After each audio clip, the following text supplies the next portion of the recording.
నమస్తే పొలిటికల్ వ్యాస్కు స్వాగతం. దేశంలో ఎన్నికలు పూర్తయిపోయినాయి. రాజకీయంగా పార్టీలకు సంబంధించినటువంటి అనేక విషయాలు మనం చూస్తున్నాను. అయితే వచ్చినటువంటి ప్రభుత్వాలు కానీ, ఓడిపోయినటువంటి పార్టీలు కానీ, నాయకులు కానీ వాళ్ళ స్థితిగతులు భవిష్యత్తులో ఏ విధంగా ఉండబోతున్నాయి, ఈ అంశం పైన భవిష్యత్తుకు సంబంధించినటువంటి రాజకీయ పార్టీలు తెలుసుకునేందుకు జ్యోతిష్ ప్రకారం, ప్రశ్నాశాస్త్రం ప్రకారం మనతో పాటు నిర్మల యోగి గారు ఉన్నారు.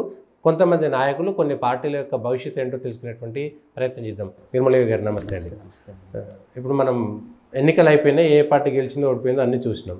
ముఖ్యంగా తెలంగాణ చూసుకుంటే కొంత కేసీఆర్ వాళ్ళు ఎక్కడో ఉంటారు. మన ఎన్నికల ముందైతే అసలు ఏ ఒక్కరు కూడా కేసీఆర్ ఓడిపోతారని ఏ జ్యోతిష్ శాస్త్రం కూడా చెప్పలేకపోయింది. కొందరు ఒకరు ఇద్దరు చెప్పారు, బట్ కేసీఆర్ ఓడిపోయాడు. కేసీఆర్ జాతకం ఎట్లా ఉండబోతుంది భవిష్యత్తులో, ఆయన నక్షత్రము నామం ఎట్లా, ఆయన భవిష్యత్తులో కేసీఆర్కి ప్రస్తుతం ఇప్పుడు ఏళ్ళనాటి శని నడుస్తుందండి. ఓకే నామాక్షరం ప్రకారం ఆయన మీనరాశికి వస్తాడు. ఓకే మీనరాశికి ఇప్పుడు ఏళ్ళనాటి శని నడుస్తుంది. ఏళ్ళనాటి శనిలో ఈయన ఎన్నో యాగాలు చేసిండు, కానీ శనికి శాంతి చేయకపోవడం వలన మిగతా అన్నీ చేసినవి చెడిపోయినాయి. ఓకే ఆ ఫలితాన్ని శని మింగేసేసేసి, కాబట్టి ఈయన ముందుకు వచ్చి ఘోరంగా ఓడిపోవడానికి కారణమైపోయింది. ఓకే భవిష్యత్తు ఎట్లా ఉండబోతుంది? భవిష్యత్తు అంటే ఇంకా ఇప్పుడు 7.5 సంవత్సరాలు ఏళ్ళనాటి శని ఉంటుంది. ఇప్పుడే స్టార్ట్ అయ్యిండు. ఇప్పుడే స్టార్ట్ అయింది. 1 ఇయర్ చెప్తున్నది. ఓకే ఇప్పుడు డిసెంబర్ 25th డిసెంబర్కి మార్చిలో వచ్చినప్పుడు ఆయనకు 2.5 years కంప్లీట్ అవుతుంది. అంటే ఇంకా 5 సంవత్సరాలు ఉన్నట్టే. 5 సంవత్సరాలు అంటే ఎండింగ్లో వస్తాడు. ఎండింగ్ వచ్చినప్పుడు శని మేషరాశిలో ఉంటాడు. మళ్ళీ అప్పుడు ఎలక్షన్లు వచ్చినా కానీ శత్రుస్థానంలో ఉంటాడు, కాబట్టి అప్పుడు కూడా ఈయనకు పాజిటివ్ రిజల్ట్ రాకపోవచ్చు. ఓకే ఒకవేళ బిఫోర్ మధ్యలో ఏదైనా పొరపాటున మధ్యంతర ఎన్నికలు వచ్చినా కూడా మధ్యంతర ఎన్నికలు వచ్చే ఛాన్సెస్ చాలా తక్కువనేయండి. లేవా? లేవు. ముందస్తు ఎన్నికలు రావు. రావు 5 ఏళ్ల పాటు రేవంత్ రెడ్డి ఉండే ఛాన్సెస్ ఉన్నాయి. ఓకే బై ఛాన్స్ పార్టీలు ఏమన్నా అల్లకల్లోలమయ్యి వెళ్ళిపోతే మాత్రం రేవంత్ రెడ్డికి అయితే ఛాన్సెస్ చాలా ఎక్కువ ఉన్నాయి. రేవంత్ రెడ్డి కంటిన్యూ అవుతాడు. కాంగ్రెస్లో ఎన్ని విభేదాలు వచ్చినా కానీ ఓకే రేవంత్ రెడ్డి కంటిన్యూ అయ్యే ఛాన్సెస్ ఉన్నాయి. ఎట్లంటే ఆయన జాతకం ఎట్లున్నది? ఆయన తులారాశికి వస్తాడండి. తులారాశికి రావడం వలన ఆయనకి ఏమైపోయిందంటే పంచమంలో శని ఆయనకు లాభస్థానంలో అయ్యింది. పంచమంలో స్థానంకి వచ్చి ఆయనకు లాభం చేసిండు. షష్టమంలో రాహు ఉన్నా కానీ ఆయన ఎలక్షన్లప్పుడు ఆయనకు సప్తమంలో గురువు ఉంది. గురు లాభంతోనే ఆయన రాజకీయంగా స్థిరపడ్డట్టు అయింది. ఆయనకు ఆ ఆసనం వచ్చింది. ఆయన ముఖ్యమంత్రి అయ్యడానికి ఎన్నో ఛాన్సెస్ ఉండి ఆయన ఎంతమంది తొక్కేద్దాం అనుకున్నా కానీ గురువు ఆయనకు సపోర్ట్ చేయడం వల్ల ఆయన ముఖ్యమంత్రి సీట్లోకి వస్తున్నాడు. ఓకే ఆయన పార్టీ వాళ్ళు ఆయనకు ఎంతో వ్యతిరేకంగా పనిచేసిన గురువు లాభంతో ఆయన బాగైంది. గురువు ఒకటి శని రాజయోగం ఇచ్చింది. ఈ రెండు ఆయనకు సెన్స్ వచ్చినాయి. కారణం వల్ల ఆయన సీట్లో కూర్చున్నాడు. ఇవి రెండు ఎప్పుడు చేంజ్ అయిపోతాయి. ఇప్పుడు గురువు చేంజ్ అయిపోయింది. శని 2025 మార్చి తర్వాత చేంజ్ అయినప్పుడు ఈయన పరిస్థితి ఏమవుతుంది అనేది అప్పుడు ఆలోచన. 2025 వరకైతే మార్చి వరకు ఇబ్బంది లేదు. ఆ తర్వాత అప్పుడు చూసుకోవాల్సి ఉంటుంది. సో రేవంత్ ఆయన శాంతి చేసుకొని ఆయన కొన్ని కార్యక్రమాలు చేసుకుంటే ఆయన స్థిరంగా ఉండగలుగుతాడు. ఈ సీట్లో కూర్చున్న ఆయన అహంకారం వస్తే మాత్రం ఎవరు ఏం చేయలేదు. ఓకే అంటే కొన్ని ఎందుకంటే వీళ్ళకు తులారాశి వాళ్ళకు అహంకారం ఎక్కువ ఉంటుంది. ఓకే తొందరగా మీది లేస్తే తొందరగా కింద పడతారు. నోటికి దురుసు ఎక్కువ, దాంతో ఏమైనా కావచ్చు. రాహుల్ గాంధీ ఓడిపోవడం కారణం కూడా అంతే. ఆయన కూడా తులారాశికి వస్తాడు. ఓకే కానీ కమిట్మెంట్లు చేసేది ఆయన దేశం మీద, ఆయన దేశభక్తి ఏందని ప్రజలందరూ తెలుసు కాబట్టి ఆయన నష్టం రావడం కారణం. ఓకే సో రాహుల్ గాంధీ జాతకం ప్రకారం ప్రధానమంత్రి అయ్యేటువంటి యోగం లేదు లేదండి. అంటే ఆయన నక్షత్రం ప్రకారం జాతకం ప్రకారం ఆయన కాడు. సో ఇప్పుడు ప్రధాన ప్రతిపక్షం అయితే ఐఎస్టీగా అంత పెద్ద పదవి కూడా ఎట్లా వచ్చింది ఆయనకు? ఒకవేళ జాతకం లేకపోయింటే కొన్ని యోగాలు కలిసి వచ్చినాయండి, కొన్ని తప్పులు చేసినాయండి. అందుకే సాధు సంతుల అనుగ్రహం ఉండే అతనికి.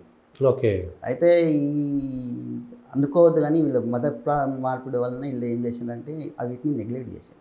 కాంగ్రెస్ నాశనం కావడానికి అది మెయిన్ కారణం. ఓకే మునుల తపస్సు చేసిన వాళ్ళే శాపాలు ఉన్నాయి. కాంగ్రెస్ ఇన్ని రోజులు అడగకపోవడానికి కారణం ఏంటంటే తొక్కడానికి ఆ శాపాలే కారణం. ఇందిరాగాంధీ చనిపోయింది ఋషుల శాపమే. ఓకే వాళ్ళు ఎమర్జెన్సీ వచ్చినప్పుడు మునులను వాళ్ళ నీళ్ళని కొట్టింది. గోహత్య వీళ్ళకు మెయిన్. గోహత్య నుంచి మునులు చాలామంది శాప ఇచ్చారు. గోహత్యను బంద్ చేయమని చాలామంది చెప్పారు, వీళ్ళు ఇల్లే.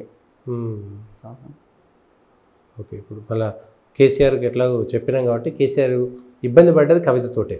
అంటే వాళ్ళ పార్టీ ఎంతో మైనస్ ఉన్నా కూడా కవితతోటే ఎక్కువ ఇబ్బంది పడ్డారు. కవిత జైలు పోవడంతో వాళ్ళు ఇంకా ఇబ్బంది పడ్డారు. కేసు రావడం. కవిత ఎప్పుడు జైలు నుంచి బయటకు వచ్చే అవకాశం ఉందంటారు? ఇంకా 2 సంవత్సరాలు అయితే ఇంకా 2 ఏళ్ళ దాకా బయటికి రాదు. ఎట్లా ఆమె జాతకం విశ్లేషణ ఎట్లుందండి? ఆమె మిథున రాశి ఇప్పుడు చెప్పినాను కదా, మిథున రాశికి వస్తుందని. ఈ మిథున రాశికి ఏమైందంటే గురుబలం మొత్తం పోయింది. గురుబలం ఎప్పటివరకు రాదో ఇలా ఏ పరిస్థితుల్లోనూ ఇలా పాజిటివ్నెస్ రాదు. దీంతో ఏమైపోతాడంటే ప్రతి తానే దెబ్బతిండిపోతాడు. ఏ కార్యక్రమం చేసినా ఇప్పుడు ఆయన కూడా ఈమె జైలు పోకుండా ఎన్నో యాగాలు చేసిండు. దాని ఫలితం ఎందుకు రాలేదంటే ఈమె ఇక యాగాలు ఎన్ని చేసినా కానీ దాన్ని నియమాలు పాటించేదైతే వీళ్ళే ఉంటారు కదా, వీళ్ళకి పైసా అహంకారం అయిపోయింది. ఏం లేని వాళ్ళు అహంకారం వచ్చింది కాబట్టి నాశనం అవుతుంది. ఇదే రెగ్యులర్గా మంచిగా చేసి ఇదే యాగాలు సరిగ్గా ఉంటే ఇప్పుడు కేసీఆర్ ఓడిపోవడానికి కవిత అని అంటున్నారు మీరు, కానీ కవిత కాదు, ఇట్లా అంటారు. ఇప్పుడు కేసీఆర్ యాగాలు చేసిండు, హిందూ దేవతలను పూజ చేసిండు. ఈయన మళ్ళీ ఏం చేసిండు, హిందువుల బంధువులు అనుకుంటే మార్కెట్లోకి వచ్చింది. ప్రచారంలో హిందువుల బంధువులు అని మొత్తం మార్కెట్లో నడిచిందా? చేసేది యాగాలు హిందూ దేవతలది, పూజించేది దేవుళ్ళ హిందువులను, అడుక్కునేది దేవుని హిందువుల దేవుని, తిట్టేది హిందువులని. ఓకే, ఇది ఏ నుంచి న్యాయం? దేవుడు కూడా నాకు ఒప్పుకోడు కదా. ఓకే, నువ్వు నా దగ్గరికి వచ్చి నా ప్రజలను నేను తిరుగుతున్నావు, నువ్వు నాతో నిలుపు తీసుకుంటున్నావు, ఇది న్యాయం అవుతుందా చెప్పు? కవిత జాతకం ప్రకారం ఎట్లుందంటే ఆమెకు భవిష్యత్తులో ఇంకా మంచి మంచి పదవులు, ముఖ్యమంత్రి అట్లాంటి లేదండి అసలు కవిత. ఓకే, ఆమెకు లాభం అసలు యాక్చువల్గా చూస్తే ఆమెకు రాజస్థానంలో శని ఉన్నాడు. అసలు ఆయనకి ఎంతో మంచిగా చేసేది ఉండే కవితకు. ఓకే, కానీ శనికి శాంతి చేసుకుంటే అయిపోతుంది కదా సింపుల్గా. ఇప్పుడు మనం గుంతలు పడ్డాము, ఇప్పుడు శాంతి చేస్తే ఆమె లెవెల్ వచ్చేవరకు టైం పడుతుందా? ఓకే ఓకే ఓకే, అంటే ముందే చేసుకొని ఉంటే ఏమన్నా చేసుకుంటాడు. ఇంకా అంతమంది వాళ్ళ దగ్గరికి ఎవరు పంతులు వాళ్ళ దగ్గరకు అందరి దగ్గర పోతారు, వాళ్ళు చెప్పలేదా ఎవరు? ఇప్పుడు చెప్పినా కానీ వీళ్ళు ఇన్నే పరిస్థితులు ఉన్నారో వీళ్ళకి ఎంత అర్థమైందో. ఓకే, ఇప్పుడు కేసీఆర్ ఎన్నో యాగాలు చేసిండు, ఆయనకు అర్థం కాకపోవచ్చు ఈ మాట ఎందుకు అనాలి ఎందుకు అనొద్దు అన్నాడు, అర్థం కాకపోవచ్చు. ఓకే, ఒక్కసారి అన్నాడు. ఇప్పుడు నేను నువ్వు ఒక్క మాట అన్నామంటే ఏదో రోజు నడిచిపోయింది. ఆ స్టేజ్లో కూర్చొని నువ్వు ఆ మాట అన్నావు, తెల్లారి మళ్ళీ అదే యాగం చేస్తున్నాడు. సుదర్శన యాగం చేసిండు, చండి యాగం చేసిండు, సహస్ర చండి చేసిండు. ఏం లాభం ఏం చెప్పండి? సహస్రండి అమ్మవారు దుర్గాభవాని చేసినాం, మళ్ళీ హిందువులనే దిక్కు అమ్మ దుర్గమ్మ ముస్లిం దేవతని, హిందూ దేవతని. సుదర్శన యాగం చేసినాం, నరసింహస్వామి చేసినాం. నరసింహస్వామి తెలుగు దేవుడా ముస్లిం దేవుడు? ఓకే, మనం మన హిందువులనే దిక్కినాం మళ్ళీ పొద్దుగా చేసి. అంటే కవితకి రాజయోగం లేదంటారు. 2 సంవత్సరాల వరకు అయితే అసలే లేదు. 2 సంవత్సరాలు జైలు నుంచి బయటికి రాదా? అవకాశం లేదు. మరో 2 ఏళ్ళ దాకా జైల్లో ఉండాల్సిన పరిస్థితి ఉంటుంది. ఇప్పటికే మార్చిలో పోయింది, అప్పటి నుంచి సో కంటిన్యూ అవుతుంది. ఓకే, 26 వరకు కష్టం. ఓకే, ఇప్పుడు కేటీఆర్ గురించి అంటే రాజకీయంగా వీళ్ళు వాదోపవాదాలు చేసుకుంటారు, కానీ కేటీఆర్ కూడా జైలుకి పోతాడు, లేదంటే ఫోన్ ట్యాపింగ్లో కేసీఆర్ కూడా జైలుకి పోతాడు అని ఒకటి. చంద్రశేఖరరావు, కేటీఆర్ ఇద్దరిలో ఏమైనా వాళ్ళకు కూడా కేటీఆర్ కన్నా జైలు యోగం అంటారా? దాన్ని తప్పు కాబట్టి అట్లాంటిది ఏమైనా ఉందంటారా? కారాగార యోగము అట్లాంటిది? ఇప్పుడు కేటీఆర్ అంటే తారక రామారావు అంటే ఇప్పుడు ఏమైపోతుందంటే స్వాతి నక్షత్రం రాహు అధిపతి. ఓకే, తులారాశికి వస్తాడు. ఓకే, తులారాశికి ఇప్పుడు పంచమంలో శని ఉన్నాడు. శని ఉన్నాడు కాబట్టి ఆయన ఇంతనో ఇంత మాట్లాడింది, ఇంతనో చేసింది, కొంచెం కలిసి వచ్చింది. ఓకే, అదే 2025 ఈయనకు షష్టమంలో పోతే ఈయన కూడా జైలు పోతానికి ఛాన్సెస్ ఉంటాయి. 2025 ఆయన శని షష్టమంలో పోతాడు, పంచమం ఉన్నాడు కాబట్టి కాపాడండి, షష్టమంలో పోతాడు. అప్పుడు రాహు షష్టమంలో ఉన్నాడు. ఇప్పుడు రాహు షష్టమంలో ఉంది కాబట్టి ఈయన నోరు నుంచి ఎన్ని మాటలు మాట్లాడాలో ఏం మాట్లాడాలో ఆలోచన చేయకుండా మాట్లాడేది. నోటికి స్టాప్ లేకుండా సొంత పార్టీ వాళ్ళకి నాకు ఆపోజిట్ అయిపోయింది. 2025 వస్తే 25 ప్రస్తుతం. ఓకే, 2025లో ఏమైపోతుందంటే రాహు పంచమ స్థానానికి వస్తాడు, శని షష్టమ స్థానంలో పోతాడు. ఓకే, అధికారం ఇచ్చేది శని. శని షష్టమంలో పోతే ఏమిటి, రోగేశ్వరుడు అయిపోతాడు. ఆ స్థానం నుంచి రోగస్థానం అనమాట, అది అందులోకి పోతాడు. ఈయన ఆరోగ్యం దెబ్బతినొచ్చు, లేదా ఈయనకు అధోగతి పెట్టచ్చు. ఓకే, 2 స్థానాలు. పదవి లేదు ఇప్పుడు. పదవిలు అయితే ఇప్పుడు కష్టము, ఎందుకంటే ఇలా జాతకం ఏ గ్రహం కూడా మెయిన్ గ్రహాలు ఏమున్నాయో ఏవి ఆయనకు సపోర్ట్ చేయడం లేదు. దాంతో ఏమైపోతుందంటే ప్రతిదీ ఇప్పుడు ఈయన వ్యయంలో కేతు ఉన్నాడు, వ్యయంలో వేస్తున్నాడు, షష్టమంలో రాహు. ఓకే, ఇద్దరు అధికారం ఇచ్చి భోగం ఇచ్చే వాళ్ళంతా నాశనం ఉన్నారు. ఓకే, కాబట్టి వీళ్ళకు యోగం లేకుండా పోయింది. సో ఇది రాకపోగా 2025లో జైలుకు పోయేటువంటి స్థానం కూడా శని కష్టం కూడా ఉంది.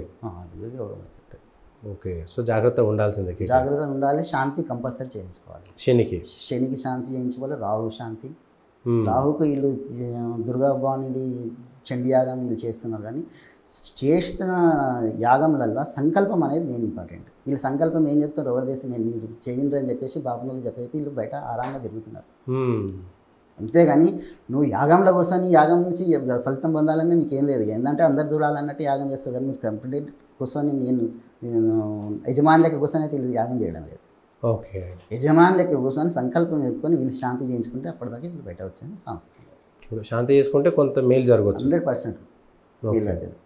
మేలు అనేది కాదనేది కాదు, కానీ నువ్వు ఎంతవరకు దాని మీద కాన్సన్ట్రేషన్ చేస్తున్నావు, నీ కోసం నువ్వు ఏం చేస్తున్నావు దాన్ని లాభం పొందవచ్చు. ఓకే. చంద్రశేఖరరావు చంద్రశేఖరరావుకు ప్రస్తుతం మీనరాశిలో రావున్నాడు. ఓకే. ఆయన ఏం మాట్లాడిండో, ఎలక్షన్ల ముందు ఏం వాగ్దానం చేసిండో ఆయనకే తెలుసు. ఆయన 10 ఏళ్ళు సామ్రాజ్యం చేసిన వాళ్ళు, ఏ రాజయోగం అనుభవించినాడు, ఏం మాట్లాడాలని తెలియకుండా ఏదో చెప్పేసేసి మనం పార్టీలో పోయిన ప్రచారానికి వెళ్ళినప్పుడు తాగిపోయింది, జనాలు చూసిండ్రు. ఈ స్థానంలో ఆయనకు ఏ స్థానంలో ఉండాల్సిన ఏ స్థానంకి వెళ్ళిపోయింది. ఎందుకంటారు అట్లా? యోగం రాహు జన్మలో కూర్చొని ఉన్నాడు, వ్యయంలో శని ఉన్నాడు. ఈయనకి ఏ యోగం వస్తుంది? రాజస్థాన్ నుంచి చూడు వ్యయంలో కూర్చొని ఉంటాడు శని, కుంభరాశిలో ఈయన వ్యయం. ఏ నుంచి ఈయన అధికారం చేపడతాడని ఎట్లా అనుకున్నాడు? శనికి శాంతి చేయకుండా పెద్ద పెద్ద పండితులతో జ్యోతిష్యం చేసుకొని యోగం చేసినా కానీ పెద్ద వాళ్ళు పెద్ద తప్పులు చేస్తారు అన్నట్టు ఈయన తప్పులు. ఈయనకు యోగం ఎందుకు కానీ రాహు చేయలేదు. ఈ ఆలోచన కనిపిస్తుంది ఆయనకు వచ్చేది ఉండదు కదా. ఇన్ని యాగాలు చేసిన వాళ్ళకి ఎక్స్పీరియన్స్ అయితే ఉంటుంది కదా. అది రాకపోవడం కారణం రాహు నెత్తి, రాహు తలలో ఆలోచన రాలేదు. ఎప్పుడు మారే అవకాశం ఉంది అట్లా చంద్రశేఖరరావు గారికి? చంద్రశేఖరరావుకు ఇది 25 జూన్లోనేమో రాహు చేంజ్ అవుతున్నాడు. ఓకే. జూన్లో చేంజ్ అయినప్పుడు ఈయనకి ఏమన్నా ఆలోచన మార్పు వస్తే ఆచరణ మారుతుంది, ఆచరణ మారితే ఏమన్నా యోగం వస్తుంది. ఓకే. 2025 జూన్ వరకు కూడా కష్టం, అంత ఇబ్బంది ఉంది. రాహు మారాలి, రాహు మారితే ఎందుకేమని యోగం వస్తుంది. మనకు జగన్ పాప అంత బలమైనటువంటి నాయకుడు, జగన్ కింద పడిపోవడానికి వైఎస్ జగన్మోహన్ రెడ్డి పేరు మీద జగన్ అంటే ఉత్తరాషాఢ నక్షత్రం వస్తాడు. ఓకే. ఇది మకర రాశి, అధిపతి శని. ఓకే. మకరానికి ఈయన కూడా ఏళ్ళనాక్షి నడుస్తుంది. ఓకే. ద్వితీయ స్థానంలో ఈయన అసలు ముఖ్యమంత్రి అయినప్పటి నుంచి 5 సంవత్సరాల నుంచి అందరు జనాల నుంచి అంతా ఆపోజిటే, కానీ ఈయన జనాలకు పాజిటివ్ చేసి జనాలను శాంతించింది ఒకరోజు ఉండేది. ఓకే. ఈయన అయ్యిండు ఏళ్ళనాక్షి పోయింది ఏళ్ళనాక్షి. ఓకే. మరి ఏళ్ళనాటి శని ఉంటే ఎట్లా ముఖ్యమంత్రి కాగలిగాడు? యోగం, రాజయోగం ఉంటే అవుతారు, కాదని కాదు. కానీ దానికి ఆ టైంలో హిందూ దేవతలు, హిందూ బ్రాహ్మణ్స్, హిందూ సాధువులు నేను చాలామంది కోఆపరేట్ చేసింది, కావాలని చేసి యోగం వేసింది. మత మార్పిడి కూడా హిందూ అయిపోయినా కూడా మనకు పేపర్లలో మనం చదివినాం. హిందూ అయిపోయింది, ఇప్పుడు హిందూ చేసింది, యాగం వేసింది, అది అని కూడా మనం చూసినాం. ముఖ్యమంత్రి అయినాక మళ్ళీ మార్పిడి. ఓకే. వీళ్ళకు ఏంటంటే వెంకటేశ్వర స్వామి దాన్ని ఏమంటారు, శాపం ఉన్నది అని అట్లా ఉంది. ఎందుకంటే ఇప్పుడు మీ ఇంటికి వచ్చి మీ ఇంటి సమయం నేను తినేసేస్తుంటే ఎవరైనా ఉంటారు కదా. వెంకటేశ్వర స్వామి తండ్రికి కూడా అదే అయింది, ఇప్పుడు ఈయన కూడా అదే అట్లా. ఓకే. స్థానభ్రంశం అయిపోయింది కదా. ఇది మెయిన్ ఇంపార్టెంట్ అన్నమాట. మళ్ళీ యోగం ఉందంటారు ఆయనకి? యోగం అంటే ఇప్పుడు ప్రజలలో ఈయనకున్న విశ్వాసము ఇంత కూడా ఇప్పుడు నేను విశ్వసించేటట్లు లేదు. ఇంకా 5 సంవత్సరాల తర్వాత ఈయన చేసిన కార్యక్రమం ఇయాటి చూసుకొని అప్పటికి చంద్రబాబు నాయుడుది తెలుగుదేశం పార్టీ ఏమైనా విధ్వంసం అయితే ఈయనకేమైనా ఛాన్స్ కానీ లేకుంటే కష్టం. ఓకే. చంద్రబాబు నాయుడు మంచి యోగం ఉంది. చంద్రబాబు నాయుడు ఆయన ఇప్పుడు కదిలిచ్చే పరిస్థితులు లేవు. ఓకే. కాబట్టి ఆయన నువ్వు ఏమనే పరిస్థితులు లేవు. ఓకే. జగన్తి పరిస్థితి అయితే నించంగా ఉంది. ఈయన ఇప్పుడు ఏమనలేడు, ఇది రాజ్యం వాళ్ళది. చంద్రబాబు నాయుడు ఏంటండి జాతకం? చంద్రబాబు నాయుడు కూడా సేమ్ కేసీఆర్ దాని మీన రాశి అనేది కూడా. ఓకే. కానీ ఈయన లెక్క మాట్లాడలేదు అని. ఓకే. మాట్లాడలేదు. ఆయనకు కూడా తలకాయలనే రావుగా కూర్చున్నా కానీ తలలో ఈయన లెక్క మాట్లాడి ఆయనకు అవసరం ఉండే రాజ్యం, ఈయనకు అహంకారం ఉండే. 2 డిఫరెన్స్ అది. ఈయన అహంకారంతో మాట్లాడినా ఆయనకు అవసరంతో మాట్లాడాడు. ఎవరు వంగుతారో దేవుడు ఆయనకే సహాయం చేస్తాడు, కానీ నిలబడడం సహాయం చేయడు కదండి. అందుకే ఈయన నాశనం అయిందో ఆయన సీట్లోకి వచ్చి. ఓకే. పవన్ కళ్యాణ్ ఎట్లుంటాడండి మరి? కలిసి ఉన్నాడు కదా. పవన్ కళ్యాణ్ది ఏముంటుంది, పవన్ కళ్యాణ్ది కన్యా రాశి అండి, ఓకే. చంద్రబాబు నాయుడుది మీనరాశి, ఇద్దరు సప్తమ స్థానంలో ఉన్నారు. ఈయన దిశభావమే, ఆయన దిశభావమే. వీళ్ళు ఎప్పుడూ కాన్స్టెంట్గా ఉండలేరు. వీళ్ళ అవసరం, ఈయన అవసరం ఆయనకు, ఆయన అవసరం కాబట్టి వీళ్ళందరూ కలిసి ఉన్నారు. గురువుకు శత్రుడు కలిసి ఉండరు, కలిసి ఉండరా? కలిసి ఉండరు. సో ఇద్దరి మధ్యన విభేదాలు వస్తాయి, 100% వస్తాయి. చంద్రబాబు నాయుడు కేసీఆర్ మధ్యన. ఇప్పుడు అవసరానికి ఒకటే కానీ లేకుంటే కాకపోతే. మొన్ననే 25 సీట్స్ ఏమన్నాడు, 40 సీట్స్ అడిగిండు. అవును, ఈయన కాంప్రమైజ్ అయ్యిండు. ఎన్ని రోజులు కాంప్రమైజ్ అవుతాడు చెప్పండి. ఓకే. కాబట్టి వీళ్ళిద్దరు కలిసి ఉండలేరు. జాతకం ప్రకారం వ్యవహారంగా ఆయన చూడండి. ఓకే. ఇన్ని రోజులు రాలేదు కాబట్టి ఈయనకు కూడా అవసరం ఉన్నది కాబట్టి 10 ఏళ్ళు నేను ఈసారి కూడా నేను గెలుస్తాను అనుమానం ఉంది కాబట్టి ఈయన చంద్రబాబుతో కలిసి ఉన్నాను. ఈయనకు నిజంగా గెలుస్తా నాకు కాన్ఫిడెన్స్ ఉంటే 170 సీట్లు కొట్లాడాడు, 20 సీట్లకు ఒప్పుకోడు. ఎట్లా పవన్ కళ్యాణ్ భవిష్యత్ జాతకం ఎట్లుందండి రాజకీయంగా, యోగం? పవన్ కళ్యాణ్కి ఇంకా ఇప్పుడు 5 ఇయర్స్ కదండి. అవును, 5 ఇయర్స్ వరకు చూడాలి ఈయన ఏమేమి నోటు జరుగుతాడు. ఈయనకి అహంకారంకి వచ్చినాక అహంకారం ఏమొస్తుంది, అధికారం వచ్చినాక. అట్లా కాదండి, జాతకం ప్రకారం ఏ విధంగా? జాతకం ప్రకారం అప్పుడు శనిగిట అన్నీ మారుతాడండి. శని మారుతాడు కాబట్టి ఈయనకు కూడా అప్పుడు ఏమవుతుందంటే శత్రుస్థానంలోకి వస్తాడు. 5 సంవత్సరాలకు వచ్చే వరకు అలా. దాంతో ఏమైపోతుందంటే ఈయన కూడా ఇప్పుడు ఈయన జాతకంలో కేతు ఉన్నాడు కాబట్టి యోగం వచ్చింది. ఓకే. కేతు యోగంలో ఉన్నాడు కాబట్టి అధికారము అంతే వచ్చింది. అప్పుడు ఈయన నెక్స్ట్ ఎలక్షన్లు వచ్చే వరకు ఈ కేతు గిటంతా చంద్రస్థానంలోకి పోతారు. ఓకే. కేతు చంద్రస్థానంలో ఉంటే కేతుకి చంద్రుడి శత్రువు. ఈయనకి ఎంత యోగిస్తాడు అనేది మనం ఏం చెప్పాలి. Okay sir. అప్పుడు 5 ఏళ్ళ తర్వాత ఇప్పటికైతే 5 ఏళ్ళ దాకా డోకలేదు, 5 ఏళ్ళ వరకు దోకలేదు. ఓకే. ఇంకొకటి మోడీ నరేంద్ర మోడీ కూడా. నరేంద్ర మోడీ అంటే వృశ్చిక రాశి అండి, అనురాధ నక్షత్రం, లక్ష్మీ యోగం ఆయనకు. ఆయన చేసే పనులు ఫస్ట్ నరేంద్ర మోడీ గురించి చెప్పాలంటే అమిత్ షా, నరేంద్ర మోడీ రెండింటికి చెప్పుకోవాలి. మనము అమిత్ షాదేమో మేషరాశి, నరేంద్ర మోడీదేమో వృశ్చిక రాశి. ఇద్దరికి కుజుడు అధిపతి అయినా కానీ నరేంద్ర మోడీకి అమిత్ షా షష్టమాములు ఉంటాడు, అమిత్ షాకు నరేంద్ర మోడీ అష్టమాములు ఉంటాడు. వీళ్ళు ఇద్దరు ఏ మధ్యభూమిలో ఇద్దరు కలిసి ఉంటుండ్రు అనేది ఎవరికి తెలియదు ప్రపంచంకి, కానీ బయట మాత్రం ఇద్దరు కలిసి ఉంటారు. కానీ వీళ్ళిద్దరికి ఎప్పుడు పడదా అసలు ఎన్నేళ్ళ నుంచి కలిసి ఉన్నారు కదా, మధ్యపూరి 25 సంవత్సరాలు ఆల్మోస్ట్. ఇది ఇయ్యారు కాదు కదా, మీరు ఎప్పుడైనా గుర్తుంచుకోండి. అష్టమం షష్టమం వీళ్ళు ఏ మధ్యపూరితో కలిసి ఉంటున్నారు, ఎందుకు ఉంటున్నారు అనేది ఏం లేదు. నా లెక్క ప్రకారం నేను ఆ జ్యోతిష్యం చూస్తున్నాను కదా, చూసిన ప్రకారం చూస్తే ఏంటంటే అమిత్ షా ఎప్పటికైనా నరేంద్ర మోదీకి యాంటీ చేయొచ్చా? ఇప్పుడు బీజేపీలో ఇంత వ్యత్యాసాలు వస్తాయి అంటే నరేంద్ర మోడీ నుంచి వస్తుంది, అమిత్ షా నుంచి వస్తుంది. ఓకే. ఇప్పుడు యూపీలో ఇంత రిజల్ట్ రాకపోవడం కారణం అమిత్ షాని, నరేంద్ర మోడీ కాదు. యోగిని ముఖ్యమంత్రి కానియకుండా, ఇక్కడ మధ్యప్రదేశ్లో శివరాజ్ పాటిల్ని కానియకుండా, ఇవన్నీ డిస్టర్బెన్స్ అయింది అమిత్ షా నుంచి స్టార్ట్ అయ్యింది. ఒక్కరి గుజరాతీ కాబట్టి ఇద్దరు అడ్జస్ట్మెంట్ చేసుకుంటున్నారు, కానీ పేరైతే నరేంద్ర మోదీ చెడిపోతుంది ఇట్లా. ఓకే. కంటిన్యూ అవుతారు కదా ప్రధానమంత్రి కంటిన్యూ అవుతారు. ఓకే. ఇది దేశ కాలమాన పరిస్థితుల ప్రకారం రాజకీయాల్లో రాజకీయ నాయకుల భవిష్యత్తు జ్యోతిష ప్రకారం ఎట్లా ఉందనేటువంటిది చెప్పుకోవాల్సినటువంటి అంశాలు.